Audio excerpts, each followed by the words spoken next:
கர்த்தராகிய இயேசு கிறிஸ்துவின் இனிய நாமத்தில் உங்கள் ஒவ்வொருவருக்கும் கிங் ஆஃப் குளோரி சபையின் அன்பின் வாழ்த்துக்கள். இப்பொழுதும் தலைமை போதகர் பாஸ்டர் வின்சென்ட் அவர்கள் வழங்கும் தேவ செய்தியை கேட்டு ஆசீர்வாதத்தை பெற்றுக் கொள்ளுங்கள். நீ தரிசனத்துல ஊழியம் செய்தனா உன் ஊழியத்தை தேவன் ஆசீர்வதிக்க வல்லவர். Price the Lord.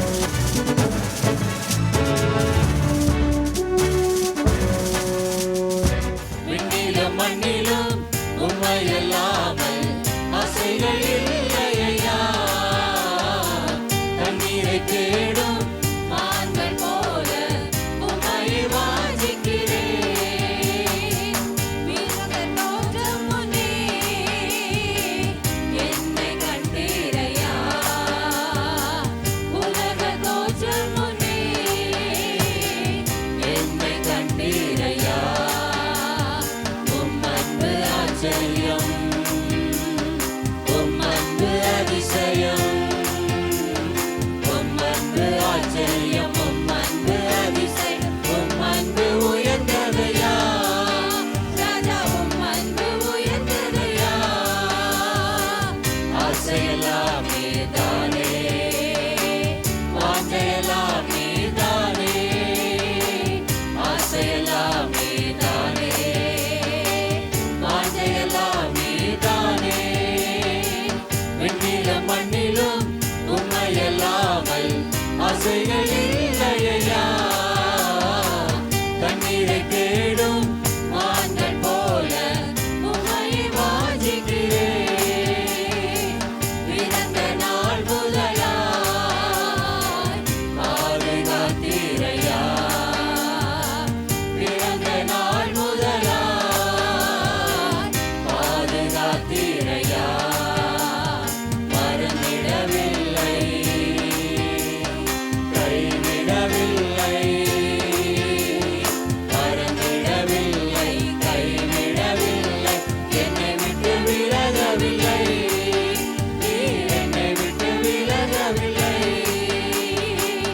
ஆசையெல்லாம் நீதானே, வாஞ்சையெல்லாம் நீதானே. ஆசையெல்லாம் நீதானே, வாஞ்சையெல்லாம் நீதானே. விண்ணிலும் மண்ணிலும் உம்மை இல்லாமல் ஆசைகள் இல்லையா. தண்ணீரை தேடும் மான்கள் போல உம்மை வாஞ்சிக்கிறேன். ஆயுள் காலம் எல்லாம் இயேசுவே நீர் போதுமே. ஆயுள் காலம் எல்லாம் இயேசுவே நீர் போதுமே. மண்ணில் வாழ்ந்திடும் நாட்களெல்லாம், மண்ணில் வாழ்ந்திடும் நாட்களெல்லாம் உம்மை என்றும் மறப்பதில்லை. நான் உம்மை விட்டு பிரிவதில்லை. உம்மை என்றும் மறப்பதில்லை. நான் உம்மை விட்டு பிரிவதில்லை. ஆசையெல்லாம் நீதானே, வாஞ்சையெல்லாம் நீதானே. சொல்லுங்க. ஆசையெல்லாம் நீதானே, வாஞ்சையெல்லாம் நீதானே. விண்ணிலும் மண்ணிலும் உம்மை இல்லாமல் ஆசைகள் இல்லையா. தண்ணீரை தேடும் மான்கள் போல உம்மை வாஞ்சிக்கிறேன். பிறந்த நாள் முதலாய், பிறந்த நாள் முதலாய் பாதுகாத்தீரையா. பிறந்த நாள் முதலாய் பாதுகாத்தீரையா. மறந்திடவில்லை, கைவிடவில்லை. சொல்லுங்கள் ஆண்டவரை பார்த்து, என்னை மறக்கல ஆண்டவரே, என்னை கைவிடல ஆண்டவரே, என்னை மறக்கல ஆண்டவரே, என்னை கைவிட மறந்திடவில்லை ஆண்டவரே. நீங்க மறக்கலாப்பா, நீங்க என்னை ஒரு நாளும் கைவிடாத தெய்வம் ஆண்டவரே. விலகவில்லை, நீர் என்னை விட்டு விலகவில்லை. ஆசையெல்லாம் நீதானே, வாஞ்சையெல்லாம் நீதானே. ஆசையெல்லாம் நீதானே, வாஞ்சையெல்லாம்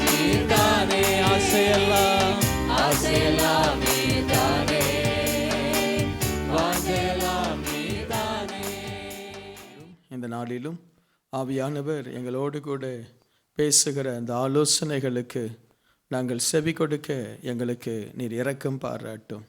நீர் அப்படி செய்வதற்காய் நன்றி. சபையை நீர் ஆசீர்வதியும். சபையில் வேதத்தின் மேல் வசனத்தின் மேல் ஒரு தாகத்தை நீர் கொடுங்கப்பா. தேவ பிள்ளைகள் சத்தியம் விடுதலையாக்கும் என்று அறிந்து சத்தியத்திற்கு முதலிடம் கொடுத்து உம்முடைய பாதத்தில் வந்து வசனத்தை கேட்க உதவி செய்யும். உம்முடைய வார்த்தைகளை எங்களுக்கு பிட்டு தாரும். உம்முடைய வார்த்தையில் ஜீவன் உண்டு, நித்திய ஜீவன் உண்டு, சுகம் உண்டு, விடுதலை உண்டு, அற்புதம் உண்டு. அதை நாங்கள் பெற்றுக்கொள்ள அனுக்கிரகம் பண்ணும். இயேசுவின் நாமத்தில் ஜெபிக்கிறேன் பிதாவே. இந்த நாளிலே நான் உங்களோடு கூட பேச விரும்புகிற தேவ செய்தியினுடைய தலைப்பு, உங்களுக்கு ஆண்டவர் எதை தந்திருக்கிறாரோ, உங்களுக்கு ஆண்டவர் என்ன ஆசீர்வாதங்கள், என்ன நன்மைகள், என்ன வேலை, இல்லாவிட்டால் எப்படிப்பட்ட குடும்பம், எண்ணத்தை ஆண்டவர் தந்திருக்கிறாரோ அதிலே திருப்தியாக இருங்க. ஆமென். சரியா? இன்றைக்கி என்னுடைய செய்தியினுடைய தலைப்பு திருப்தியாக இருங்க.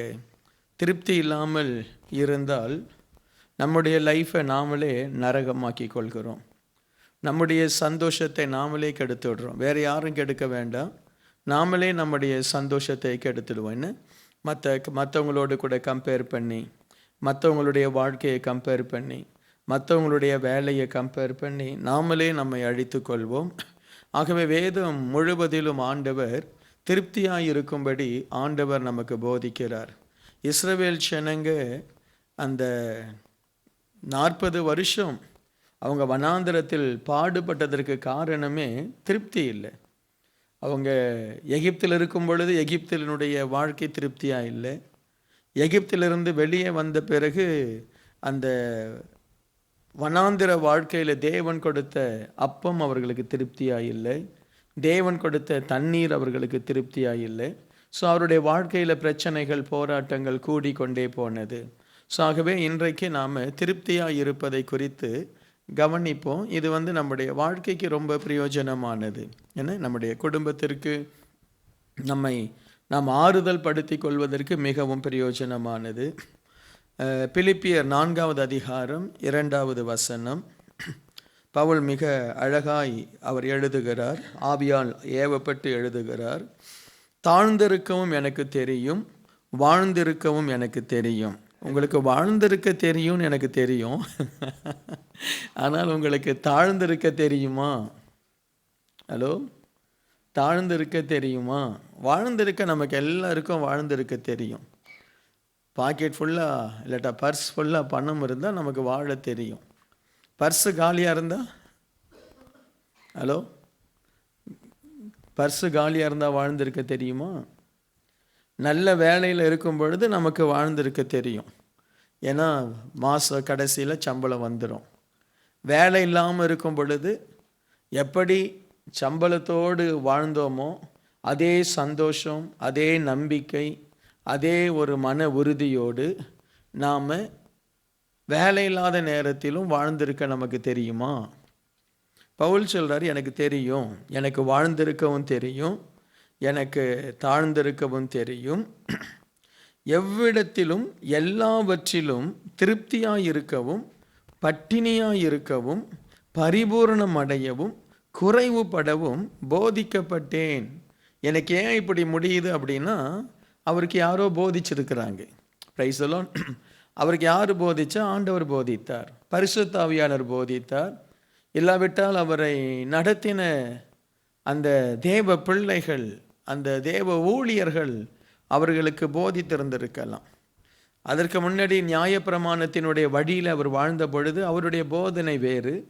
அவர் ரட்சிப்பின் அனுபவத்திற்கு வந்த பிறகு பர்னபா, மற்ற அவரோடு கூட இருந்த தேவ ஊழியர்கள் அவருக்கு போதித்திருக்கலாம், பரிசுத்த ஆவியானவர் போதித்திருக்கலாம், ஆண்டவருடைய வசனங்கள் அவருக்கு போதித்திருந்தது. யார் வாழ்விலும் தாழ்விலும் திருப்தியாக இருப்பாங்கன்னா, யார் தங்கள் வாழ்க்கையில் போதிக்கப்படுவதற்கு அனுமதிக்கிறாங்களோ அவங்க தான் திருப்தியாக இருப்பாங்க. என்ன, சிலருடைய வாழ்க்கையில் போதனை இருக்காது. போதனை இல்லாத வாழ்க்கை உள்ளவர்கள் வாழ்க்கையில் திருப்தியாக இருக்க முடியாது. அவங்க மனசு அலை பாய்ந்து கொண்டே இருக்கும். எனக்கு அது வேணும், இது வேணும், அது இல்லை, இது இல்லை என்று சொல்லி நம்முடைய வாழ்க்கையில் திருப்தியை நம்ம மனசில் கொண்டு வரணும். இந்த திருப்தி எல்லா இடத்துலையும் இருக்கக்கூடாது, சில இடங்களில் இருக்கணும். எல்லாத்துலேயும் திருப்தி, 30 மார்க் வாங்கிட்டேன், வா திருப்தியாக இருக்குது என்ன, அப்படி சில இடங்கள் இந்த திருப்தின்னு உடனே அதை நம்ம பகுத்து அறியணும். எந்த இடத்துல நான் திருப்தியாக இருக்கணும், எந்த இடத்துல நான் திருப்திப்படக்கூடாது, எந்த இடத்துல திருப்தி நல்லது, எந்த இடத்துல திருப்தி இல்லாமல் ஒரு போதும் என்ற மனதோடு இருக்கிறது நல்லதல்ல என்பதை நாம் பகுத்து அறியணும். ஸோ பவுல் சொல்கிறாரு, நான் குறைவுபடவும் போதிக்கப்பட்டேன், நான் நல்லா பரிபூர்ணம் அடையும் நான் போதிக்கப்பட்டிருக்கிறேன். இன்றைக்கு சபையில் அந்த ஒரு அனுபவம் இருக்கணும். Price the Lord. அதாவது எப்படின்னா, இந்த கேமராலாம் பார்த்தீங்கன்னா ஆரம்ப நாட்களில் ஷோல்டரில் வச்சு கேமரா எடுப்பாங்க. அந்த கேமராவில் எடுத்தோம்னா அந்த கல்யாணத்தை, அந்த காலத்து பழைய காலத்து கல்யாணம்லாம் நீங்கள் நடந்தது இந்த வீடியோவில் எடுத்தது பார்த்தோன்னா ஆடிட்டே இருக்கும். என்ன, அந்த வீடியோவில் மாப்பிள்ளை மேலே கீழே போயிட்டு வந்துட்டே இருப்பார். ஏன்னா இவனால் அதை பேலன்ஸ் பண்ண முடியாது. அதுக்கப்புறம் என்ன செய்தான் ஜப்பான்காரன், ஏதோ பண்ணி நீ என்ன ஆட்டினாலும் கேமரா ஸ்ட்ரைட்டாக நிற்கும். இப்போ இந்த லேட்டஸ்ட்டு அந்த ஹேண்டிகேப் எல்லாம் நீங்கள் எடுத்தீங்கன்னா, கேமெல்லாம் எடுத்தீங்கன்னா அந்த மாதிரி தான் இருக்கும்.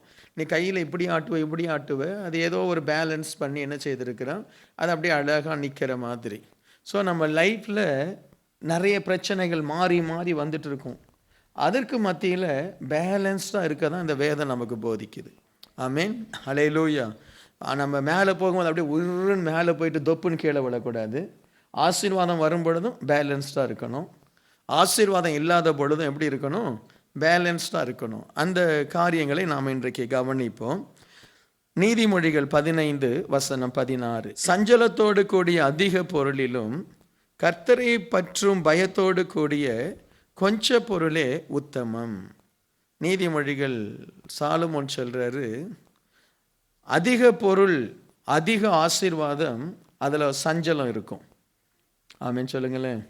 அதிக பொருள் அதிக ஆசீர்வாதம். இப்போ ஒரு நல்ல வேலையில் இருக்கிற ஒருத்தன் சொல்கிறான், இதை விட நல்ல சம்பளம் நல்ல வேலை, அதில் கட்டாயம் சஞ்சலம் இருக்கும். இப்போ நீ வாங்கிட்டு இருக்கிற ஒரு $3,000 வாங்கிட்டு இருக்கிற, திடீர்னு உனக்கு $7,000 சேலரி வருது அப்படின்னா, நீ $3,000 வாங்கிட்டு இருந்த மாதிரி வேலை செய்தால் $7,000 நீ நிற்க முடியாது. அவன் பாப்பா அவன் சொல்லுவான், 1 மாதம் 2 மாதத்தில் நீ சஞ்சலப்பட மாட்டிருக்கிறப்பா, என்ன நீ ரொம்ப உன்னுடைய பிரயாசத்தை தர மாட்டிருக்கிற, நீ எனக்கு வேண்டாம் அப்படின்னு சொல்லுவாங்க. ஏன்னா எப்போ நீங்கள் அதிக ஆசீர்வாதத்தை எதிர்பார்க்குறீங்களோ அப்போ அதிக உழைப்பு கட்டாயம் தேவை. ஆமீன். சஞ்சலம், அதுதான் சஞ்சலம். அதற்கு பதிலாக ஆண்டவர் என்ன சொல்கிறாரு, சிலரை பார்த்து, அதற்கு பதிலாக கொஞ்சமே உனக்கு போதும் என்று இரு, அது உத்தமம். Price the Lord. அது நீங்கள் தான் உங்களை ஆராய்ந்து பார்க்கணும். சிலருக்கு கொஞ்சம் போதாது, சிலருக்கு இல்லை பலருக்கு என்ன கொஞ்சம் போதாது, அவங்களுக்கு நிறைய வேணும், அவங்களுக்கு எல்லாமே நிறைய வேணும். ஆனால் அந்த நிறையத்தை ஹேண்டில் பண்ண சிலருக்கு தகுதி இருக்காது, ஞானம் இருக்காது. என்ன, ஒரு சாதாரண வேலையில் இருந்தால் அந்த வேலையில் அவங்க நல்லா இருப்பாங்க, டாப்பில் இருப்பாங்க. அந்த சின்ன கம்பெனி, ஒரு சூப்பர்வைசர், அவருடைய நாலேஜ் அங்கே இருக்கிற லெவலில் ஒரு ஹை நாலேஜ். மற்றவெல்லாம் சாதாரணமான ஆட்கள், ரொம்ப படிக்காதவன். இவன் அங்கே படித்து நல்லா இருக்கிறான், இவனுக்கு ஹேண்டில் பண்ண முடியுது. ஓனருக்கு இவன் மேலே பயங்கர நம்பிக்கை. ஏன்னா இவன் தான் நெக்ஸ்ட்டு ஓனர். அந்த கம்பெனியில் ஒரு 10 பேர் தான் இருக்கிறாங்க. அவனுக்கு ஒரு நல்ல சம்பளம், அதை நல்லா ஹேண்டில் பண்ணிட்டு போயிட்டே இருக்கிறான். திடீர்னு ஒரு வேலை கிடைக்கிது, ஒரு மல்டிநேஷ்னல் கம்பெனி, சம்பளம் அதிகம். அங்கே போனால் இவன் சோட்டா பாய் ஆகிடுறான். என்ன, அங்கே போனால் இவனுடைய நாலேஜ் ஒர்க் ஆகலை, இவனுடைய திறமை ஒர்க் ஆகலை. அப்போது அந்த மனுஷன் என்ன செய்கிறான், பாதிக்கப்படுறான். என்னால் முடியலையே. எப்பவும் நீ பெருசை தேடி போனீன்னா நீ மனசில் ப்ரிப்பேர்டாக இருக்கணும்.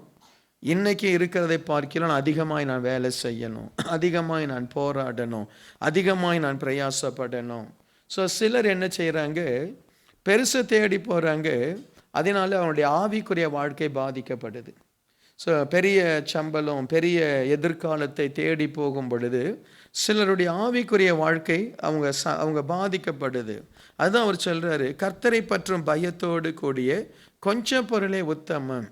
உனக்கு எது உனக்கு ரொம்ப முக்கியம், ஒரு நார்மல் லைஃப் வித் ஆண்டவருடைய கிருபையோடு, ஆண்டவருடைய ஊழியத்தோடு, ஒரு தெய்வ பயத்தோடு, ஒரு நிம்மதியாக ஒரு நார்மல் லைஃப் நான் செய்ய விரும்புகிறேன் அப்படின்னு சொல்லி நீ மனசில் பிளான் பண்ணினா அந்த லைஃப்பை சந்தோஷமாக அனுபவி. என்ன, அதில் நீ பெரிய காரியம் எதுவும் எதிர்பார்க்க முடியாது. ஒரு போதுமான ஒரு சம்பளம். அன்றைக்கி கூட ஒரு குடும்பத்தை குறித்து பேசிகிட்டு இருந்தேன். அவன் +2ல் நல்ல மார்க் எடுக்கலை. அப்போது நான் கேட்டேன், அந்த குடும்பத்தை பற்றி கேட்டேன். அவங்க எப்படிப்பட்ட ஆட்கள்? அவங்க ரொம்ப பிஸ்னஸ் மைண்டட் பீப்புளா, இல்லை அவங்க ஒரு நார்மல் பீப்புள், ஒரு வேலைக்கு போகணும், அந்த வேலையில் அப்படியே ஸ்டே ஆகணும், குடும்பத்தை நடத்தணும், அந்த மாதிரி பீப்புளாக இருந்தால் பெட்டர் அவனை ஒரு நல்ல காலேஜில் கொண்டு போய் போடுங்க. ஏன்னா அப்போ தான் அவன் அந்த காலேஜ் படிக்கும் பொழுதே அவனுக்கு நல்ல ஒரு ஜாப் கிடைக்கும். அவங்க டோன்ட் கேர், படிப்பை பற்றி டோன்ட் கேர், எங்களுக்கு பிஸ்னஸ் இருக்குது, எங்களுக்கு திறமை இருக்குது அப்படின்னும் பொழுது நீ எந்த காலேஜில் படித்தாலும் நீ பெரிய ஆள் ஆகிடலாம். ஏன்னா நீ ஒரு நார்மல் குடும்ப மனுஷன் இல்லை, நீ வித்தியாசமானவன். என்ன, உனக்கு பெரிய காரியம் செய்யணும்னு ஆசை. ஸோ அப்போ ஒரு தேவ பிள்ளை தன் வாழ்க்கையில் தன்னுடைய திராணியை வைத்து எடை போடணும். என்னால் பெரிய காரியம் செய்ய முடியுமா, முடியாதா? Hello, price the Lord. நீ பெரிய காரியத்துக்கு போனீன்னா உனக்கு சஞ்சலம் அதிகம். சிலரால் மேனேஜ் பண்ண முடியாது. உனக்கு ஆப்பர்ச்சுனிட்டி கிடைக்கும், பட் யூ வில் ஃபெயில். இல்லைனா ஏற்கனவே அந்த மாதிரி நீ ஃபெயிலாக இருந்தா, ஒரு முறையோ 2 முறையோ ஒரு பெரிய ஜாப்பில் போய் அங்கே போய் நீ வேலை செய்த, உன்னால் முடியலை, உன்னால் ஹேண்டில் பண்ண முடியலை, கொஞ்ச நாளே நீனே ரிசைன் பண்ணிட்ட, இல்லாட்டா அவங்களே உன்னை பார்த்து சொல்கிறாங்க உனக்கு முடியாது. இப்படிப்பட்ட நிலைமையில் இருக்கிறவங்க அந்த சஞ்சலத்தோடு கூடிய அதிக பொருள், உனக்கு அந்த சஞ்சலத்தை உன்னால் எடுத்துக்கொள்ள முடியலை. ஆனால் நீ வேலையில் நல்லா இருக்கிற, வீட்டுக்கு வந்தால் அப்படியே வீட்டில் நீ என்ன செய்கிற, ஒரு மாதிரி டென்ஷனாக இருக்கிற, மென்டலாக வர வீட்டுக்கு உன்னால் மேனேஜ் பண்ண முடியலை. வேலையில் எப்படியோ மேனேஜ் பண்ணிடுற, ஆனால் வீட்டுக்கு வந்தால் நீ டோட்டலாக டிஃப்ரெண்ட் பர்சன். உன்னை குடும்பம் முன்னாடி பார்த்த மகனாக இல்லை. முன்னாடி பிள்ளைங்களோடு பேசுவேன், நல்லா சிரிப்பேன், வெளியில் போவேன், மனைவியோடு குடும்பத்தோடு நல்லா சந்தோஷமாக நீ லைஃப் இருந்துச்சுது. இப்போ நீ வேலையை மாற்றின, இப்போது அப்பான்னு குழந்தை வந்தால் தூரப்போ, அப்பா டென்ஷனாக இருக்கிறேன். என்ன, மனைவி என்னங்க உங்கள் வீட்டில் இருந்து ஃபோனாக என்ன, நான் டென்ஷனாக இருக்கிறேன். ஸோ உங்களை நிதானித்து கொள்ளுங்க. ஸோ நீங்கள் நிஜமாகவே சொல்கிறேன், பெரிய வேலையை தேடாதீங்க. நான் இது யாருக்கு சொல்கிறேன்னு எனக்கு தெரியல, கர்த்தர் சொல்கிறேன், நான் பேசுகிறேன்னு. நீ தயவு செய்து பெரிய வேலையை தேடாது. நார்மலாக என்ன முடியுமோ, மாதம் 2000 சந்தோஷமாக அந்த $2000 எடுத்து நல்ல குடும்பத்தில் சந்தோஷமாக நிம்மதியாக வாழ்க்கை நடத்து. $5000 போனால் உனக்கு பைத்தியம் பிடிக்குது. என்ன, உனக்கு தலை சுற்றுது, உனக்கு பிபி ஏறுது, அப்புறம் வேற என்ன இறங்குது, ஏதோ நடக்குதுன்னு. ஸோ தயவு செய்து ஒரு மனுஷன் திருப்தி அடையணும். எனக்கு ஃபேமிலியும் மெயின்டைன் பண்ண முடியுது, எனக்கும் மனசில் ஒரு சமாதானமாக இருக்குது, நான் நல்லா இருக்கிறேன், ஏன்னா நான் ஹெல்த்தியாக இருக்கிறேன், நல்லா இருக்கிறேன். ஒரு $500 எனக்கு சம்பளம் குறைவாக இருந்தாலும் பரவாயில்ல, இந்த வேலையில் நான் நல்லா செட்டில் ஆகிட்டேன். நல்லா செட்டில் ஆகிட்டேன். எல்லாருமே எனக்கு இப்போ பிடிச்ச ஃப்ரெண்ட்ஸ், நல்ல ஃப்ரெண்ட்ஸ், ஓனர் ரொம்ப அன்பாக இருக்கார், நான் செட்டில் ஆகிட்டேன் அப்படின்னா தயவுசெய்து மனைவி பேச்சை கேட்டு வேறு வேலைக்கு போகாத. மனைவிக்கு தா என்று சொல்லுகிற, அப்படி இந்த நீதிமொழிகளில் வரும், என்ன இந்த நெருப்பு திருப்தி அடையாத. எவ்வளோ நெருப்பு, எவ்வளோ விறகை தூக்கி நெருப்பில் போட்டால் அந்த நெருப்பு எரிச்சிட்டே தான் இருக்கும். என்னால் முடியல, நெருப்பு ஒரு நாள் நம்மளை பார்த்து என்னால் முடியல, ஸ்டாப் இட் அப்படி சொல்லாது. என்ன, ஸோ அதை மாதிரி சில மனைவிகள் இருப்பாங்க. என்னங்க சம்பளம், அந்த வீட்டுக்கார பாருங்க, அவங்க என்ன சம்பளம், காரில் வர்றாங்க. நீ சொல்லு, நான் அவன் அல்ல. என்ன, நான் நார்மல் பர்சன். நான் நார்மல் பர்சன். அவங்க வீட்டுக்கு போனால் தெரியும், அந்த நாள் வெளியில் பார்க்கும்போது, சண்டே பார்க்கும்போது தான் நல்லா அப்படியே ஃபுல் ஹேண்ட் போட்டு அப்படி டை போட்டு அப்படியே கெத்தாக வர்றாரு. ஆனால் வீட்டுக்கு போனால் அப்படியே குரங்கு மாதிரி இருக்கார், இல்லாட்டா வேறு மாதிரி இருக்கிறார். நான் இங்கேருந்து அதை சொல்ல முடியாது, சரியா, வேறு மாதிரி இருக்கார். நான் அந்த மாதிரி இருக்க விரும்பலை. I need to lead a normal life. எனக்கு வேலையில் நான் திருப்தியாக இருக்கிறேன், ஃபேமிலியில் நான் திருப்தியாக இருக்கிறேன், சர்ச்சிலையும் திருப்தியாக இருக்கிறேன். ஏன்னா எவ்ரிடே எனக்கு 7 o'clock வேலை முடிஞ்சிடுது. சாட்டர்டே சண்டே ஹாலிடே, நான் சர்ச்சில் வரேன், செல் குரூப் லீடராக இருக்கிறேன். Every thing is perfect. ஒன்றே ஒன்று, நல்ல பிரமாதமான வேலை இல்லை, மற்றதெல்லாம் நல்லா இருக்குது. ஆமீன். அவ்வளோ இருக்கீங்களா? யாராவது அப்படி இருந்தீங்கன்னா தயவுசெய்து இப்போ நீங்கள் இருக்கிற வேலை உங்களை ரொம்ப டார்ச்சர் பண்ணுதுன்னா உடனே இன்றைக்கி அந்த வேலையை விட்டுறாதீங்க. வேறு வேலையை தேடுங்க. தேடிட்டு அந்த வேலையில் $1000 சம்பளம் குறைவாக இருந்தாலும் பரவாயில்ல, இன்றைக்கி என்ன கோட் பண்ணுங்க உங்கள் வீட்டில், பாஸ்டர் இன்றைக்கி எனக்காக தான் பிரசங்கம் பண்ணார், ஆகவே நான் என்ன செய்கிறேன், $1000 சம்பளம் குறைவாக இருந்தாலும் பரவாயில்ல, நான் இந்த வேலைக்கு நான் போகிறேன், எனக்கு இதுதான் மனசுக்கு நிம்மதி. மனசுக்கு நிம்மதியான ஒரு வேலையை விட பெரிய வேலை இந்த உலகத்தில் எதுவுமே இல்லை. Price the Lord. எனக்கு இந்த வேலை ரொம்ப மனசுக்கு நிம்மதியாக இருக்குது, அதனால தான் இந்த வேலையை நான் செய்கிறேன். Price the Lord. மனசுக்கு நிம்மதியான ஒரு வேலை, மனசுக்கு சந்தோஷமான ஒரு வேலை. நான் எவனோ ஒருத்தன் சாதிக்கிறான் அப்படின்னு சொல்லி உன்னால் முடியாததை நீ செய்ய போகாத. உன்னால் முடியுமா? உன்னால் பேலன்ஸ் பண்ண முடியுமா? நீ போ. உன்னால் அதையும் சந்திக்க முடியும், குடும்பத்தையும் சந்திக்க முடியும், என்னுடைய ஸ்பிரிச்சுவல் லைஃப்பை என்னால் பேலன்ஸ் பண்ண முடியும், நான் எல்லாத்துலேயும் திருப்தியாக இருக்கிறேன், என்னால் முடியும், அந்த சஞ்சலத்தை என்னால் மேற்கொள்ள முடியும் அப்படின்னு நினச்சின்னா ப்ளீஸ் கோ. அது முடியாதுன்னு நினச்சின்னா இன்றைக்கி யோசிங்க. Praise the lord. அல்லேலூயா. இன்றைக்கி யோசித்து ஒரு நல்ல நார்மல் ஒரு டீசன்ட் ஜாப்புக்கு போங்க, போயிட்டு நிம்மதியாக உங்கள் வாழ்க்கையை நடத்துங்க. Praise the lord. அல்லேலூயா. அடுத்த ஒரு வசனத்தை வாசிப்போம். எபிரேயர் 13வது அதிகாரம் 5வது வசனம். நீங்கள் பண ஆசை இல்லாதவர்களாய் நடந்து உங்களுக்கு இருக்கிறவைகள் போதும் என்று எண்ணுங்கள், நான் உன்னை விட்டு விலகுவதும் இல்லை, உன்னை கைவிடுவதும் இல்லை என்று அவர் சொல்லி இருக்கிறாரே. பண ஆசை இல்லாதவர்களாய் நடந்து. யாருக்கு தான் பண ஆசை இல்லை? என்ன ஆண்டவர் சொல்கிறாரு, பண ஆசை நமக்கு இருக்கக்கூடாது அப்படின்னு சொல்லி ஆண்டவர் விரும்புகிறார். ஏன்னா பண ஆசை எல்லா தீமைக்கும் வேறாக இருக்குது. பண ஆசையிலே சிலர் இருக்கிற பணத்தை இழந்துருவாங்க. என்ன யாரோ சொல்லுவான், நீங்கள் அங்கே போய் இன்வெஸ்ட் பண்ணினா 2 times தந்துடுறாங்க 6 மாதத்தில். என்ன உடனே கொண்டு போய் இருக்கிற ஒரு 50,000 கொண்டு போய் போடுவாங்க, அவன் போயிடுவான். ஏன்? உனக்கு இருக்கிற அந்த 50,000 வச்சு ஏதோ ஒரு பேங்க்கில் போட்டு இல்லாட்ட ஒரு உன்னால் முடிந்த சின்ன சின்ன இன்வெஸ்ட்மெண்ட் பண்ணி ஒரு ஞானமாய் நடந்து ஒரு 10% உனக்கு கெயின் இருந்தாலே போதும். ஒரு 10%. யாரோ ஒருத்தன் சொல்கிறான்னு சொல்லி 100% கெயின் வரும்னு சொல்லி நீ உன்னுடைய பணத்தை போட்ட பண ஆசைனாலேயே நிறைய பேர் தங்கள் பணத்தை இழப்பாங்க. நிறைய பேர் ஏன் கடன்காரன் ஆகிறாங்கன்னு போய் பாருங்க. வேறு எதுவுமே இல்லை. Very simple reason. ஏதோ ஒரு பெரிய ஆசை அவங்களை அலக்கழிக்குது.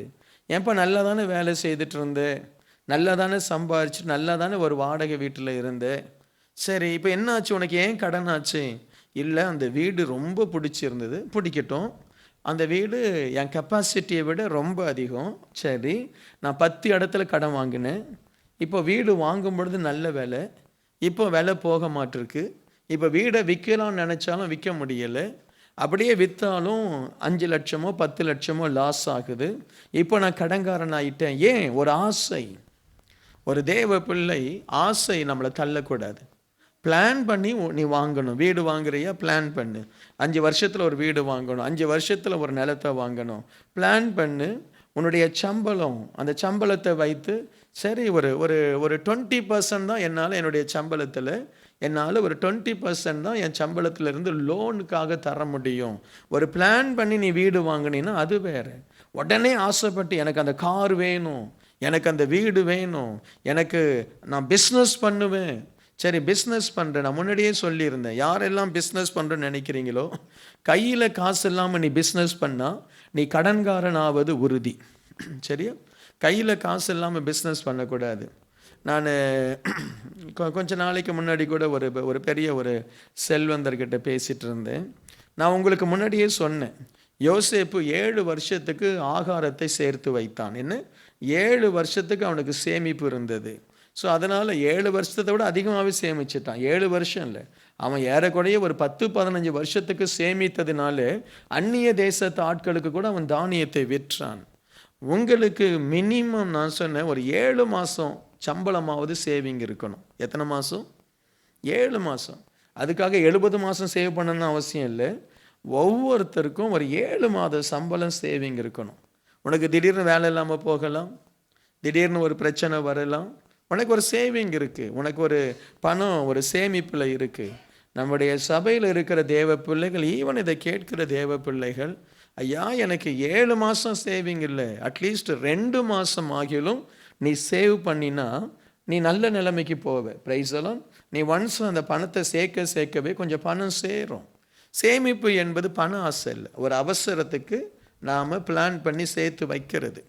அந்த பிரதர் சொன்னார், எனக்கு பணம் வரும் பொழுது, ஏகப்பட்ட பணம் வரும் பொழுது நான் எல்லாருக்கும் என்னென்னமோ செய்தேன் ஐயா, ஆனால் திடீரென்று என்னுடைய பிஸ்னஸ் முடங்க ஆரம்பித்தது. அது அப்படியே முடங்கி போச்சு. ஏன்னா ஒரு பிஸ்னஸ் நீ நடத்துகிற, மாதம் 1 crore இன்வெஸ்ட் பண்ணணும் அந்த பிஸ்னஸில் அப்படின்னா, அட்லீஸ்ட் நீ ஒரு 5 crores சேமிப்பு வச்சுருக்கணும்.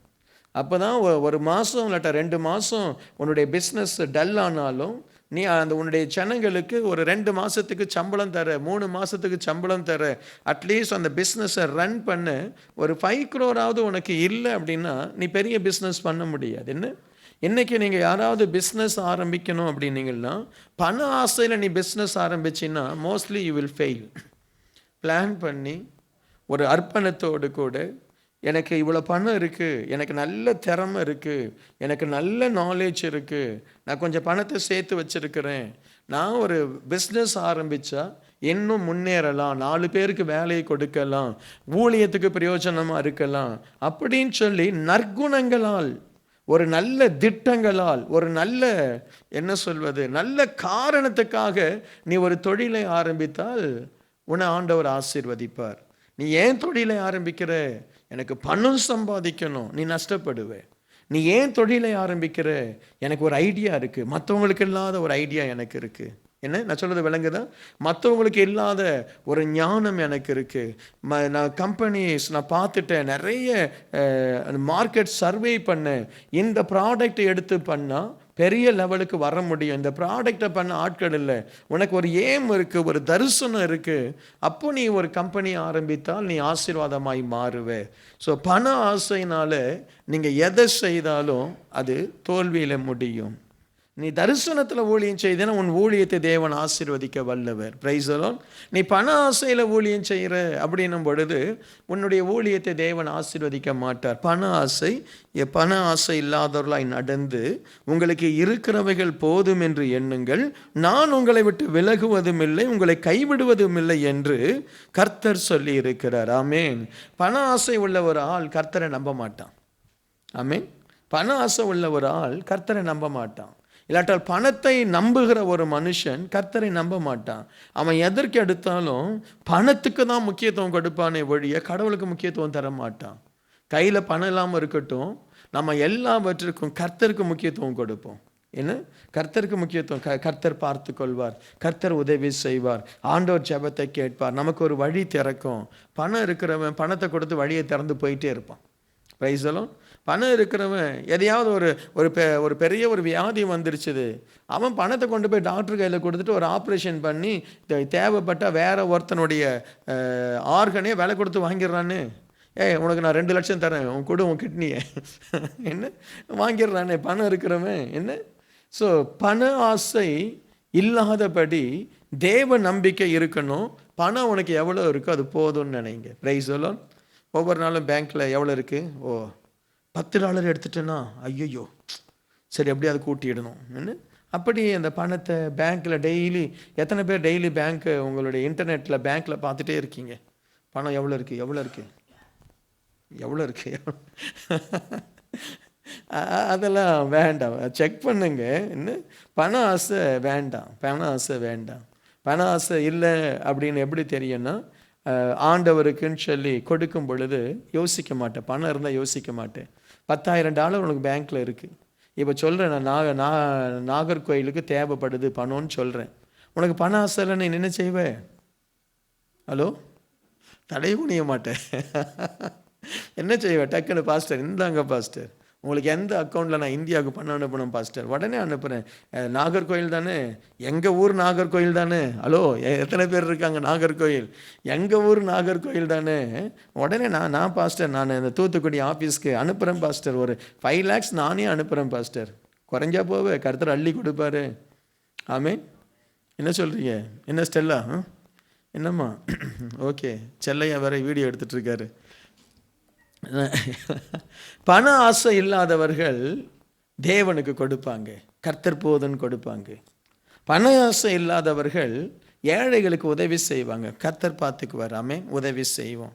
பண ஆசை இருக்கிறவர்கள் செய்ய மாட்டாங்க.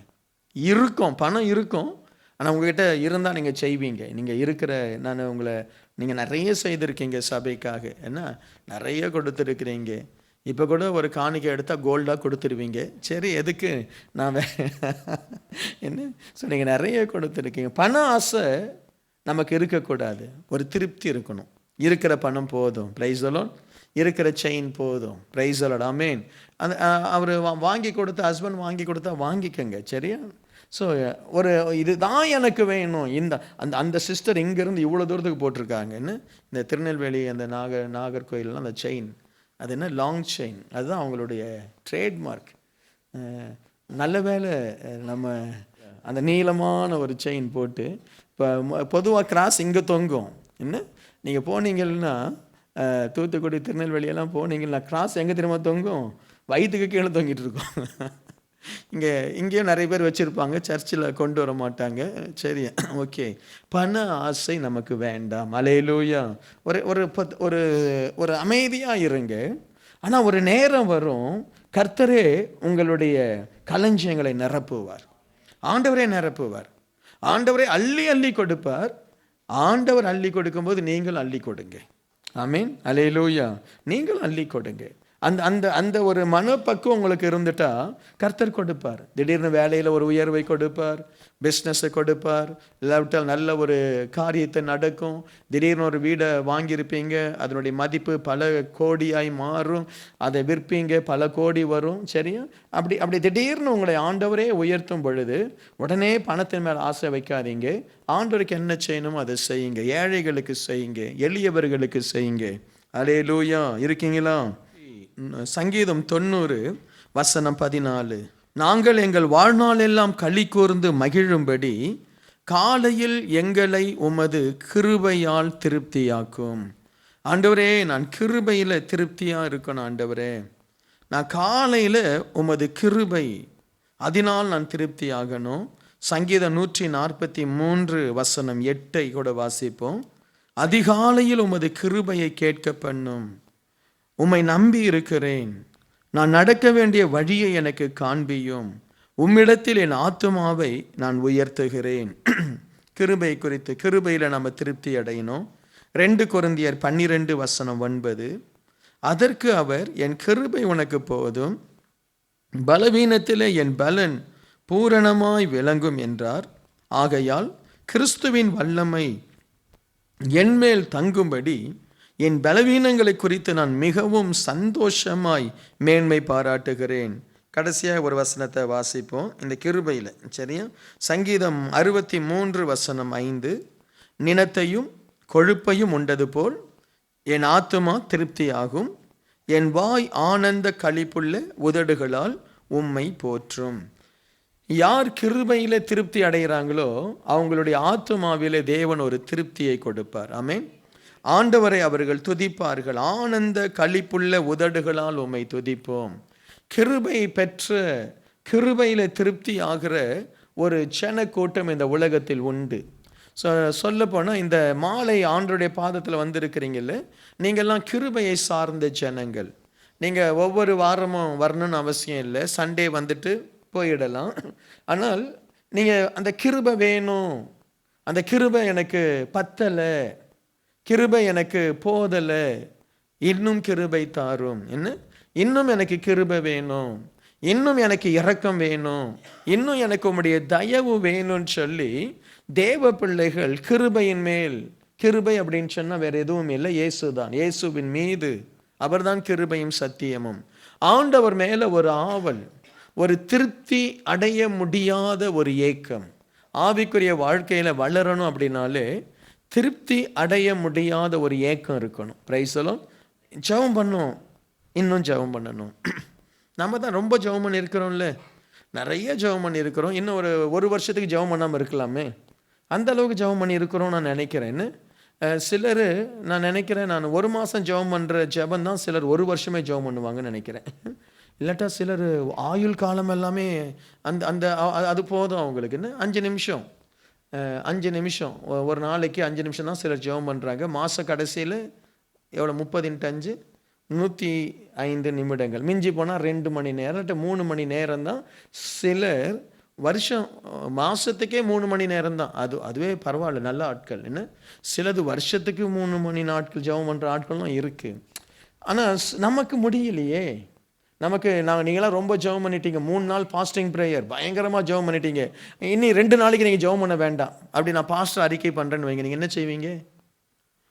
சந்தோஷம், பாஸ்டரே ஜெபம் பண்ண வேண்டான்ட்டார், 2 நாளைக்கு நல்ல ரெஸ்ட் பண்ணுங்க பிரதர், பைபிள் நீங்கள் வாசிக்க வேண்டாம், ஜெபம் பண்ண வேண்டாம், ஸ்தோத்திரம் பண்ண வேண்டாம், இஷ்டம் போல் வாழ்ந்துருங்க. முடியுமா? முடியாது. இன்னும் கிருபை தாரும். என்ன ஃபாஸ்டிங் ப்ரேயர் முடித்த உடனே சொல்கிறோம், அடுத்த நாளும் ஃபாஸ்டிங் ப்ரேயர் இருந்தால் நல்லா இருக்குமே. என்ன அடுத்த நாள் இந்த ப்ரேயர் இன்னும் 1 நாள் இருந்தால் நல்லா இருக்குமே. 40 நாள் ஃபாஸ்டிங் ப்ரேயர் முடித்த உடனே சொல்கிறோம், ஐயோ முடிய போதா 40 நாள் ஃபாஸ்டிங் ப்ரேயர். ஏன்? கிருபையின் மேலே நமக்கு ஒரு திருப்தி வரவே வராது. ஆமென். பரிசுத்தவான்களுக்கு வரல. ஸோ உங்களுக்கும் கிருபையின் மேலே திருப்தி வரக்கூடாது. இன்னும் கிருபை தாரும், இன்னும் ஜெபம், இன்னும் அபிஷேகம், இன்னும் வசனத்தினுடைய ஆழம், இன்னும் எனக்கு வசனத்தை கற்றுக்கொள்ளணும். சரி, ஒரு முறை படித்தோம், எத்தனையோ முறை படிச்சுட்டோம் அந்த பைபிளை, இதுக்கப்புறம் எதுக்கு பைபிள் படிக்கிறீங்க? ஹலோ, சங்கீதம் 23 உனக்கு தெரியாதா? அது எதுக்கு உட்காந்து திரும்ப கர்த்தர் என் மேய்ப்பர், அதான் உனக்கு தெரியுமே ஏற்கனவே. Price the Lord. இயேசு கன்னியின் வயிற்றில் பிறந்தார், தெரியுமா தெரியாதா? அதுக்கப்புறம் ஏன் அது வாசிக்கிற? ஃபஸ்ட் டைம் வாசிக்கும் போது இயேசு கிறிஸ்து ஒரு கன்னியின் வயிற்றில் பிறந்தாருன்னு இருக்கும். செகண்ட் டைம் வாசிக்கும் பொழுது ஐயோ ஆண்டவருடைய பெற்றெடுத்த இந்த தாய்க்கு எவ்வளோ பெரிய கிருபை, அந்த மாதிரி எனக்கு ஒரு கிருபை கிடைக்காதான்னு சொல்லி யோசிக்க தோணும். 3வது முறை வாசிக்கும் பொழுது இயேசு எவ்வளோ தாழ்மையானவர், ஒரு சாதாரண ஒரு பெண்ணுடைய வயிற்றில் அவர் பிறந்தாரு, அவள் எவ்வளோ நல்லவர் அப்படின்னு சொல்லி நானும் தாழ்மையாக மாறணும்னு நினைக்க தோணுதா இல்லையா? ஒரே வசனம் ஒரு முறை வாசிக்கும் பொழுது தேவன் உன்னை அந்த கிருபையின் ஆழத்துக்கு கொண்டு போறார். அல்லேலூயா. ஸோ ஆகவே தேவ பிள்ளைகள் கிருபையில் திருப்தி அடையாதீங்க. தாழ்மையா இருக்கிறீங்களா? இன்னும் தாழ்மையா இருங்க. Price the Lord. இன்னும் தாழ்மையா இருப்போம். பரிசுத்தமா இருக்கிறீங்களா? இன்னும் பரிசுத்தமா இருங்க. உங்க வார்த்தைகள் நல்ல வார்த்தையா பேசுறீங்களா? இன்னும் நல்ல வார்த்தை பேசுங்க. நல்லா ஜெபிக்கிறீங்களா? இன்னும் நல்லா ஜெபம் பண்ணுங்க. ஆண்டவர் என்ன செய்கிறாரா, உங்கள் ஆண்டவருடைய கிருபை உங்களுடைய பலவீனத்தில் பரிபூர்ணமாக இறங்கும். நினத்தையும் கொழுப்பையும் உண்டதை போல் என் ஆத்துமா திருப்தியாகும், என் வாய் ஆனந்த களிப்புள்ள உதடுகளால் உம்மை துதிக்கும். ஸோ கிருபையில் நாம் திருப்தி அடையக்கூடாது, இன்னும் கிருபை தாருன்னு சொல்லி கேட்கணும். சங்கீதம் 107:8, தவனமுள்ள ஆத்துமாவை கர்த்தர் திருப்தியாக்கி பசியுள்ள ஆத்துமாவை நன்மையினால் நிரப்புகிறார் என்று. நன்மையினால் நிரப்புகிறார். தவனமுள்ள ஆத்துமா, தவனம்னா ஒரு தாகமுள்ள ஒரு ஆத்துமா, பசியுள்ள ஆத்துமா. ஸோ இதை ஆண்டவர் என்ன சொல்கிறாரு, ஒரு தாகமுள்ள ஒரு நம்முடைய சரீரம், ஒரு பசியுள்ள ஒரு வயிறுன்னு ஆண்டவர் சொல்லலை. இது ஆவிக்குரிய ஒரு ஏக்கத்தை ஆண்டவர் சொல்கிறாரு. நம்ம ஜெபம் பண்ணுறோம், இன்னைக்கு வரைக்கும் என் மனசில் இன்னும் நிறைய ஏக்கங்கள் உண்டு ஆவிக்குரிய வாழ்க்கையில். இன்னும் எனக்கு இப்படிப்பட்ட ஒரு அபிஷேகம் இருந்தால் நல்லா இருக்குமே, இன்னும் இப்படிப்பட்ட ஒரு கிருபை இருந்தால் நல்லா இருக்குமேன்னு. ஸோ நிறைய ஏக்கங்கள் நம்முடைய மனதில், நம்முடைய ஆத்துமாவில் இருக்குது. அந்த ஏக்கங்களை ஆண்டவர் எப்படி திருப்தி ஆக்குவாராம்? சங்கீதம் 81:16, உச்சிதமான கோதுமையினால் அவர்களை போஷிப்பார், கண்மலை தேனினால் உன்னை திருப்தியாக்குவேன். இதை ஆவிக்குரிய வகையில் நம்ம எடுத்துக்கொள்ளணும். உச்சிதமான கோதுமை, இந்த கோதுமை பல பல விதங்களில் அந்த கோதுமை காணப்படுது. ஆனால் ஒரு சில வகை கோதுமையை உச்சிதமான சிறப்பான கோதுமையாய் என்ன செய்கிறார் ஆண்டவர், மனுஷங்க பார்க்குறாங்க.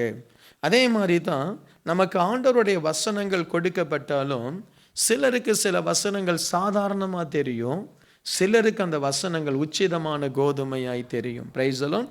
அது நம்முடைய தாகம் எப்படி இருக்குது, நம்முடைய பசி எப்படி இருக்குது, ஆண்டவர் சொல்கிற சில வார்த்தைகள், சில அறிவுரைகள், சில தேவனுடைய ரகசியங்கள் உச்சிதமான கோதுமை. இந்த உச்சிதமான கோதுமையை நம்ம ரிசீவ் பண்ணணும். ஆண்டவரும் நம்முடைய திராணிக்கு ஏற்ற விதத்தில் தான் வசனங்களை கொடுக்கிறார். சீஷலோட ஆண்டு அநேக நேரும் போது சொல்கிறாரு, நான் இப்போ சொன்னால் நீங்கள் தாங்க மாட்டீங்க, என்ன நான் சொல்கிறது உங்களுக்கு புரியாது, இது உங்களுக்கு விளங்கலை. இயேசு கிறிஸ்து மரிப்பதை குறித்தும் மரித்தோரிலிருந்து எழும்புவதை குறித்தும் பேசுகிறாரு, சீஷர்களுக்கு விளங்கலை. உச்சிதமான கோதுமை. இயேசு கிறிஸ்து வருகையை குறித்து பேசுகிறாரு, சீஷர்களுக்கு விளங்கலை. யூதர்களுக்கு நிறைய காரியம் விளங்கலை. ஏசாமியே கேட்குறாரு, ஆசாரிகளை பார்த்து கேட்குறாரு, தாவீதின் கிறிஸ்து எங்கே யாரிடத்தில் பிறப்பார்? அப்போ அவங்க சொல்கிறாங்க, தாவீதினுடைய வம்சத்தில், ஏனென்றால் அவர் தாவீதின் குமாரர். கிறிஸ்து யார் அப்படின்னு கேட்கும் பொழுது அவர் தாவீதின் குமாரர். அப்புறம் ஆண்டவர் அடுத்து அவங்கள ஒரு கேள்வி கேட்குறாரு, அவர் தாவீதின் குமாரன் என்று சொல்கிறீங்க, ஆனால் தன்னுடைய குமாரன் என்று சொல்லப்படுகிற கிறிஸ்துவை தாவீது ஆண்டவரே கர்த்தரே என்று அழைக்கிறாரே, அது எப்படி? என்ன குமாரனை எப்படி அவர் ஆண்டவரே கர்த்தரே என்று அழைக்கிறார்? அப்போ அது விளங்கலை அவங்களுக்கு. எப்படி தாம் பிள்ளைய இப்போ தம்புவை நான் என் ஆண்டவனே என் கர்த்தாவே நான் சொல்ல முடியுமா? சொல்ல முடியாது. என்ன அவன் என்னுடைய மகன். ஆனால் தாவீது எப்படி ஆண்டவரை கிறிஸ்துவை என் ஆண்டவர் என் கர்த்தர் என்று சொல்லி எப்படி சொல்கிறாரு? அதை யூதர்களால் விளங்கி கொள்ள முடியலை, இன்னைக்கு வரைக்கும் விளங்கி கொள்ள முடியலை. ஸோ இந்த உச்சிதமான கோதுமை, உச்சிதமான ரகசியங்கள், உச்சிதமான பரலோக வார்த்தைகள் யாருக்கு தாகம் அதிகம் இருக்கு அவங்களுக்கு தான். என்ன சில வசனங்களெல்லாம் சில பரிசுத்தவான்கள் போதிச்சா, ஐயோ இந்த வசனத்தை இப்படி போதிக்கிறாங்களே, என்ன இப்படியெல்லாம் அர்த்தம் எடுக்கிறாங்களே. பாஸ்டர் ரத்தினம்பாலெல்லாம் பிரசங்கம் பண்ணும் பொழுது எனக்கு அவர் பிரசங்கத்தை 1 ஹவருக்கு மேலே கேட்க முடியாது. அது தலையை வெடிச்சிடுற மாதிரி இருக்கும். என்னென்னமோ வசனம் புது புது அவர் அருவி மாதிரி வந்துட்டு இருக்கும் அவருக்கு வசனங்கள், அது இதுன்னு சொல்லிட்டே இருப்பார். என்ன உச்சிதமான கோதுமை. ஏன்? அவருடைய தாகம், அவருடைய தாகம். இன்னைக்கு சிலருக்கு சின்ன வசனத்துக்கு கீழ்ப்படிய முடியலை. மூழ்கி ஞானஸ்தானம் எடுக்கணும். ஏன் எடுக்கணும்? உனக்கு ஆத்மாவில் தாகம் இல்லை. உனக்கு ஆத்மாவில் தாகம் இருந்தால் நீ முழுகி தான் எடுப்ப. என்னை ரொம்ப நேரம் முழுக பண்ணுங்க தண்ணியிலன்னுவ. என்ன உனக்கு ஒரு சின்ன ஒரு சிம்பிள் உபதேசத்துக்கு உனக்கு கீழ்ப்படிய முடியலையே, உனக்கு ஆத்மாவிலே தாகம் இல்லை. தசமபாக ஏன் கொடுக்க முடியலை? உச்சிதமான கோதுமையை சாப்பிடலை. ஐயோ நான் எனக்காக ஜீவன் தந்த ஆண்டவர், அவர் தன் இரத்தத்தினாலே சம்பாதித்த சபை, இந்த சபையில் தேவ நாம மகிமைப்படணும்னா நான் கர்த்தருக்கு தசமபாகத்தை கொடுக்கணும். அப்போது என்னை அவர் ஆசீர்வதிப்பார், வானத்தின் பலகணிகளை திறப்பார். அந்த உச்சிதமான கோதுமை நிறைய பேருக்கு தெரியலை, வசனத்தில் திருப்தி ஆகலை. இந்த வசனத்தின் மூலமாய் தான் ஆண்டவர் உங்களை ஊழியத்துக்கு கூட அழைக்கிறார். என்ன அந்த வசனத்தை நம்ம வாசிக்கும் பொழுது பேதுருவை ஆண்டவர் சந்தித்தார். பேதுரு ஆண்டோடைய பாதத்தில் விழுந்தான். நான் பாவியாகிய மனுஷன், என்னை விட்டு போ. ஆண்டு சொல்றாரு, நீ வா, இன்றையிலிருந்து உன்னை மனுஷரை பிடிக்கிறவன் ஆக்குவேன். அதை வாசிச்சுட்டு போயிடுவாங்க. ஆனால் சிலருக்கு ஆண்டு தன்னோடே பேசுகிற மாதிரி இருக்கும். நீ வா, நான் மனுஷரை பிடிக்கிறவன் அவனை மாற்றுவேன். அந்த வார்த்தை அவங்க மனசை விட்டு போகவே போகாது. உன்னை மனுஷரை பிடிக்கிறவன் ஆக்குவேன், உன்னை மனுஷரை பிடிக்கிறவன் ஆக்குவேன், உன்னை மனுஷரை பிடிக்கிறவன் ஆக்குவேன். 1 வருஷம் அந்த மனசில் ஓடிட்டே இருக்கும். அதுக்கப்புறம் அவன் மனுஷனை பிடிக்க போயிடுவான். பிரைஸ் எல்லாம். சிலருக்கு அது சாதாரணம், பேதுருவோடு பேசினது. சிலருக்கு அது சாதாரணம், கிதியோனோடு கர்த்தர் பேசினார். பராக்கிரமசாலியே கர்த்தர் உன்னோட கூட இருக்கிறார் கிதியோனுக்கு. ஆனால் சிலருக்கு அது தன்னோடு கூட பேசுகிறார். ஆமீன். கர்த்தர் என்னோடு கூட பேசினார், பராக்கிரமசாலியே என்று கர்த்தர் என்னோடு பேசினார், ஆகவே நான் பெரிய காரியம் செய்வேன். ஸோ இந்த அனுபவம் யாருக்கு வரும்? திருப்தி அடையாத தேவ பிள்ளைகளுக்கு. இன்னும் கோதுமை வேணும், இன்னும் வசனம் வேணும், இன்னும் தீர்க்க தரிசனம் வேணும், இன்னும் ஜெபம் வேணும், இன்னும் ஆராதனை வேணும், இன்னும் வல்லமை வேணும், இன்னும் கிருபை வேணும். அவர்களுக்கு தான் இப்படிப்பட்ட உச்சிதமான கோதுமை, கண்மலையின் தேன். ஆமேன், அல்லேலூயா. அதை தருவார். அதுக்கேற்ற மாதிரி நீங்கள் நடப்பீங்களான்னு பார்ப்பார். உனக்கு திடீர்னு உச்சிதமான கோதுமையை தருவார். நீ அதை தூக்கி பறவைகளுக்கு போட்டுட்டு அந்த பறவைகள் குண்டான பிறகு அதை அடித்து புசிப்பாய். ஹலோ, ஆனால் சிலருக்கு அப்படிதான். சிலருக்கு ஆண்டவர் உச்சிதமான கோதுமையை தருவார். ஹை காலிங்ஸ், இப்போ பெரிய காலிங்ஸ் அவங்களுக்கு இருக்கும், வேஸ்ட் ஆக்கிடுவாங்க, அதை பிரயோஜனப்படுத்த மாட்டாங்க. பெரிய காலிங்ஸ் இருக்கும். உச்சிதமான அந்த கண்மலையின் தேனை போல ஆண்டவர் உன்னதமான ஊழியங்களை, அபிஷேகத்தை, தரிசனங்களை, இல்லாவிட்டால் வெளிப்பாடுகளை தருவார். ஜஸ்ட் வேஸ்ட் பண்ணிடுவாங்க. அதை குறித்து கவலையே இல்லை. திடீர்னு மனைவி சொல்லுவா, என்னங்க சாப்பாட்டுக்கு என்ன பண்ணுறது? ஐயோ சாப்பாட்டுக்கு என்ன பண்ணுறது? உச்சிதமான கோதுமை மறந்துடுவோம், கண்மலை தேனை மறந்துடுவோம். இந்த ஊழியம் வேண்டாம், எதுவும் வேண்டாம், நாம் போய் கஷ்டப்படுவோம். ஆண்டவர் ஒரு உன்னதமான ஒரு ஊழியத்தை உனக்கு தரணும்னா உன்னை ஆண்டவர் பல பாடுகளுக்கு மத்தியிலே உன்னை அனுப்புவார், பல பிரச்சனைகளுக்கு மத்தியில் அனுப்புவார். ஆனாலும் நீ அந்த உச்சிதமான கோதுமைக்காக ஏங்கணும், அந்த கண்மலை தேனுக்காக நீ ஏங்கணும். அந்த உபத்திரவத்தின் மத்தியில் ஆண்டவரே எனக்கு இன்னும் வசனத்தை தாரும், இன்னும் எனக்கு வசனங்களை விலக்கி தாரும். அதில் திருப்தி அடையலை அப்படின்னா நேரம் வரும், கர்த்தர் உங்களை ஆசீர்வதிப்பார். சங்கீதம் 17:15, நானோ நீதியில் உம்முடைய முகத்தை தரிசிப்பேன், நான் விழிக்கும் போது உமது சாயலால் திருப்தியாவேன். தாவீது சொல்றாரு, நான் நீதியில் உமது முகத்தை தரிசிப்பேன், உமது சாயலால் திருப்தியாவேன். ஒரு தேவ பிள்ளை தேவ சாயலில் மாறணும், அதுதான் நம்முடைய வாழ்க்கை. எனக்கு தேவ சாயல் வேணும். ஒரு பழைய பாடல் உண்டுன்னு, தேவ சாயலாக மாறி தேவனோடு இருப்பேன், நானும் தேவனோடு இருப்பேன். நம்முடைய சாயல் மாறுற ஒரு திருப்தி. தேவனை பார்த்த அநேகர் தேவ சாயல்ல மாறலை. நிறைய பேர் தேவனை பார்த்தாங்க, தேவனுடைய மகிமையை கண்டாங்க, நிறைய பேர் உண்டு, நிறைய பேர் பார்த்தவர்கள் உண்டு, நிறைய பேர் தரிசனங்களை பார்த்தவர்கள் உண்டு. அதெல்லாம் ஒரு கிஃப்ட். அது ஒரு தரிசனம் பார்க்கறதுனால நீ தேவ சாயல் ஆகிட மாட்டே. திடீரென்று ஒரு ஜபத்தில் ஒரு ஒரு ஒரு ஒரு காட்சியை நீ காண்றதுனால தேவ சாயல் ஆகிறது இல்லைன்னு. தேவ சாயல் என்பது நீ உன்னை வருத்தி தேவ சமூகத்தில் போராடி கிருபையின் மேல் கிருபை பெற்று அந்த நீதியில் உமது முகத்தை தரிசிப்பேன், நான் விழிக்கும் போது உமது சாயலால் திருப்தி ஆவேன். ஸோ ஒரு தேவ பிள்ளை தேவ சாயல்ல மாறும்படி போராடிட்டே இருக்கணும் ஒவ்வொரு நாளும். சில நேரம் நம்ம தேவ சாயல் அடைஞ்சிருப்போம், ஒரு சின்ன இன்சிடென்ட் வந்து நம்ம சாயலை மாற்றிடும். என்ன நல்லா இருப்போம், தேவதூதன் மாதிரி இருப்போம். திடீர்னு வீட்டுக்கு வரும், ஏதோ ஒரு பிரச்சனை, வாயை திறப்போம், கண்ட மாதிரி பேசுவோம், அவ்வளோதான், தேவ சாயல் போயிடும், அந்த வெளிச்சம் போயிடும். திரும்ப நம்ம உருவாக்கணும். அது வந்து எப்படின்னா இடிந்து கட்டி தான் ஒரு தேவ சாயல் வருது. ஒரு நேரம் வரும் பொழுது ஒரு பூரண சாயல் வரும். Price the Lord. இன்னைக்கு தேவ சாயலை தேடணும், ஒவ்வொருத்தரும் தேடணும். குடும்பத்தில், ஊழியத்தில், வேலை இடத்துல உனக்கு ஒரு சாயல் இருக்கு. உன்னுடைய பேருக்கு பின்னாடி ஜனங்கள் ஒரு சாயலை பார்க்குறாங்க. என்ன உங்கள் வேலையை இப்போ உங்களை எடுத்துக்கிறோம். இப்போ சபையில் கூட நிறைய பேர் இருக்கிறோம். என்ன இப்போ என் பேரை நான் சொன்னேன்னா வின்சென்ட் அப்படின்னு நான் சொன்னால் என் ரூபத்தை நீங்கள் பார்க்குறதில்ல, என்னுடைய சாயலை பார்க்குறீங்க. பாஸ்டர் வின்சென்ட் யார், எப்படிப்பட்டவர், ஏதோ ஒரு சில காரியங்கள் உங்கள் கண்களுக்கு தெரியும் என்னை பற்றி. நான் உங்களுக்கு அதை விளக்க வேண்டியதில்லை, நீங்கள் என்னை பற்றி வச்சுருப்பீங்க. ஒருவர் சொல்லலாம், சரி அந்த மனுஷன் கொஞ்சம் நல்லவர், கொஞ்சம் தாழ்மையானவர், இல்லை கொஞ்சம் உண்மையானவர், ஏதோ ஒரு சாயல், என்னை பற்றி ஒரு சாயல் இருக்குது. அந்த சாயல் தேவ சாயலா? அந்த சாயல் தேவ சாயலா? இப்போ உங்களை பற்றி உங்கள் பேரை சொல்லும் பொழுது, அந்த சிஸ்டர் ஒரு ஜெபிக்கிற சகோதரி, ஒரு தேவ சாயல். அந்த சகோதரி ஹெல்ப் பண்ணுற சகோதரி, ஒரு தேவ சாயல், ஹெல்ப் பண்ணுவாங்க. அந்த பிரதர் சபைக்குன்னா ஓடி வந்து டக்குன்னு உதவி செய்வார், ஒரு தேவ சாயல். என்ன ஒரு தேவ சாயல்? அந்த பிரதரா, அவர் அப்படி இல்லை, பட்டும் படாமல் இருப்பார். இது என்ன சாயல்? என்ன அந்த பிரதரா, சண்டே வருவார், வருவார், திடீர்னு போயிடுவார், அவ்வளோதான். மற்றபடி எதுவும் இல்லை, அவ்வளோதான். மற்றபடி ஊழியருக்கு ஏதாவது செய்ய மாட்டார். தசமம் கொடுக்க மாட்டார். அவர் என்னத்துக்கு சர்ச்சுக்கு வர்றாரு தெரியல, சண்டே சர்ச்சுக்கு வரணும்னு இருக்குது, அதனால வர்றார், அவ்வளோதான். அவரை பற்றி ஒரு சாயல் நமக்கு தெரியும்னு. உங்கள் குடும்பத்தில் உங்களை பற்றி ஒரு சாயல் இருக்கும். உங்கள் மனைவி ஒரு புருஷனை பற்றி ஒரு சாயல் வைத்திருப்பாங்க. வெளியில் சொல்லாட்டாலும் அவங்க மனசில் தெரியும், பாவம் மனுஷன், நம்மளை கட்டிட்டு இவ்வளோ என்ன, ஒரு நல்ல மனுஷன், ஒரு தெய்வ பக்தி உள்ள ஒரு மனுஷன், அமைதியானவர், என்னதான் திட்டினாலும் வாயே திறக்க மாட்டிருக்கார், பாவம். என்ன ஒரு அமைதியான மனுஷன், அவரை பற்றி ஒரு சாயல்.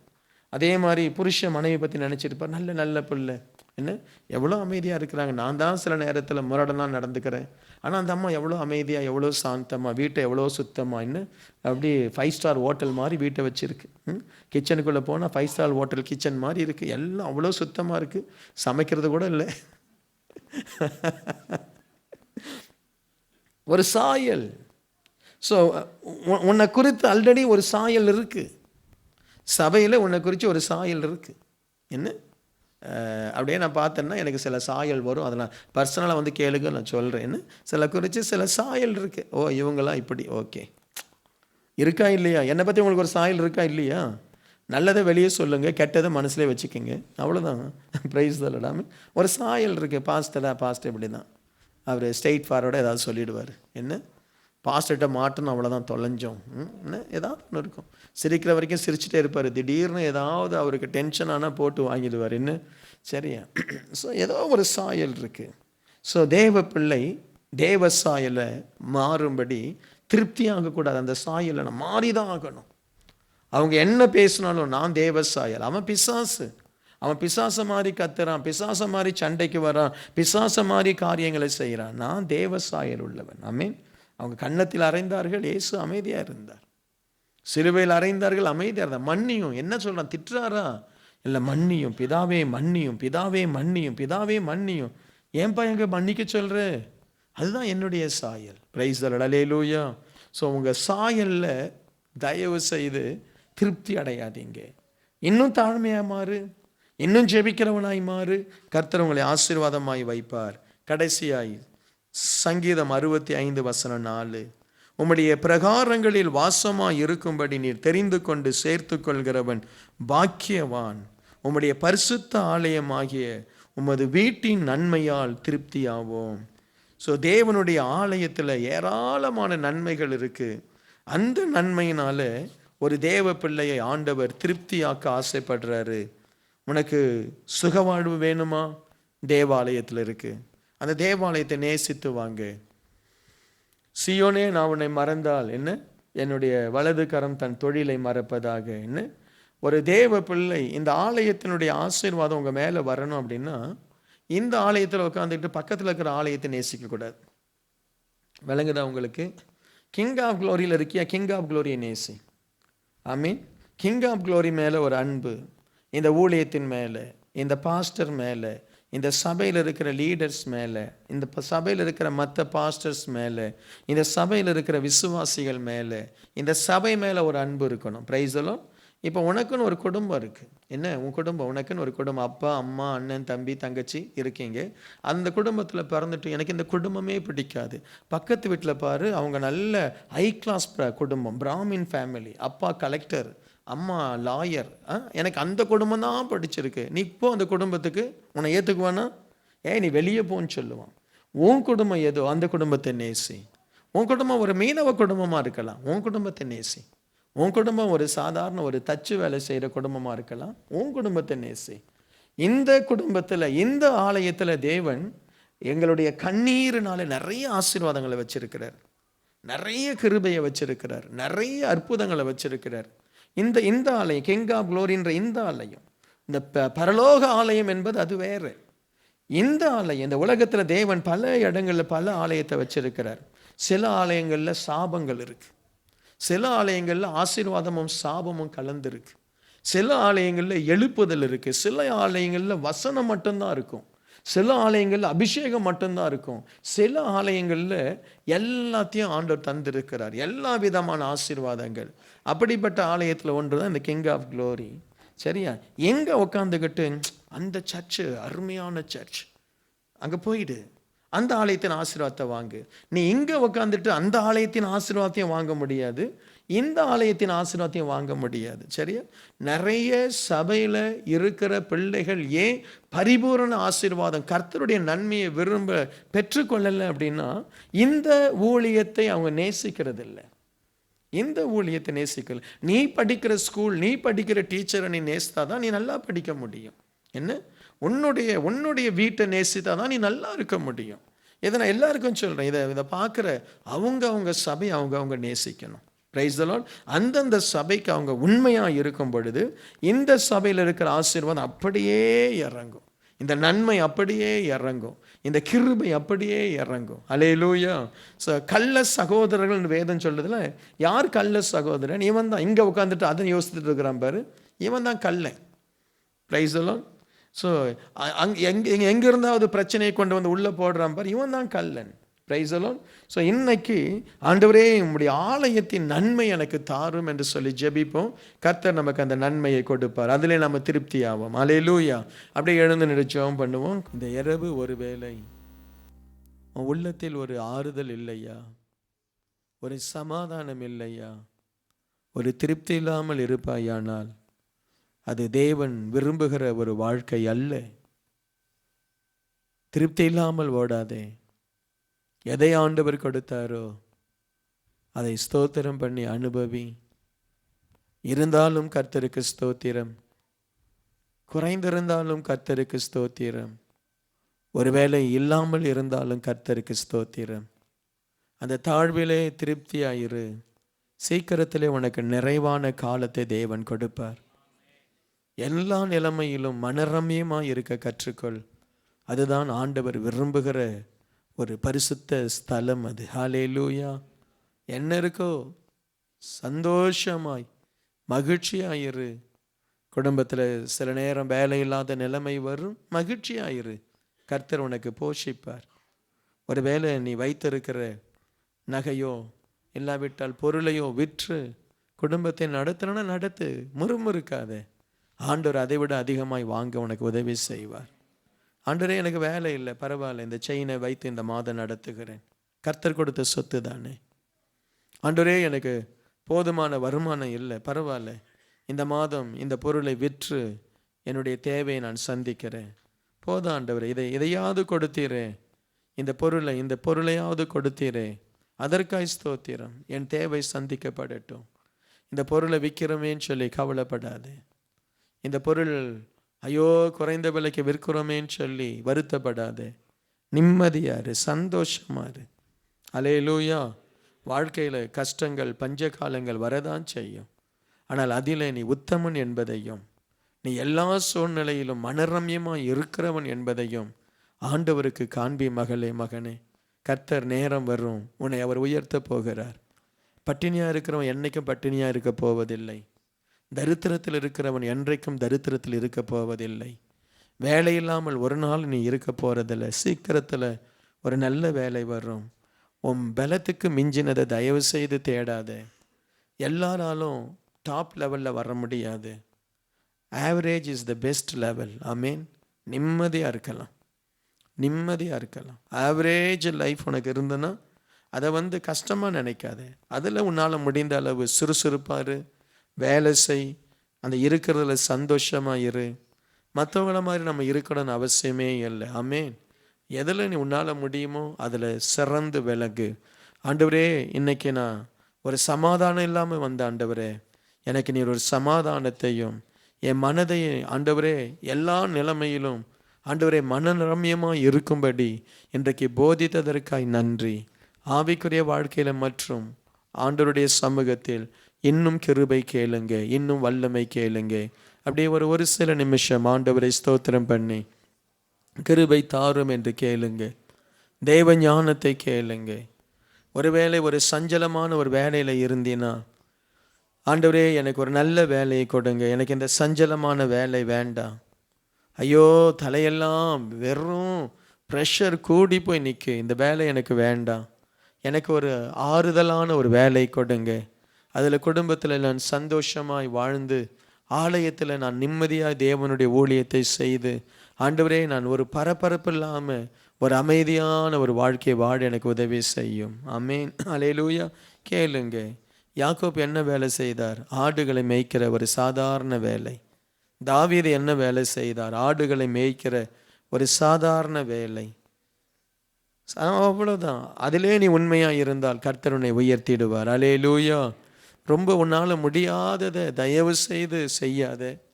தயவு செய்து உன் புருஷனுடைய கெப்பாசிட்டியை புரிந்துக்கோ. அவரால் என்ன செய்ய முடியுமோ அதை அவர் செய்தால் போதும். சில நேரத்தில் சில குடும்பங்களில் மனைவி ஓவர் டேலண்டடாக இருப்பாங்க. உன்ன மாதிரியே உன் புருஷனை எதிர்பார்க்காது. அவருடைய ஸ்வாபம் வேறு, உன்னுடைய ஸ்வாபம் வேறு. அவருடைய வாஞ்சை வேறு, உன்னுடைய வாஞ்சை வேறு.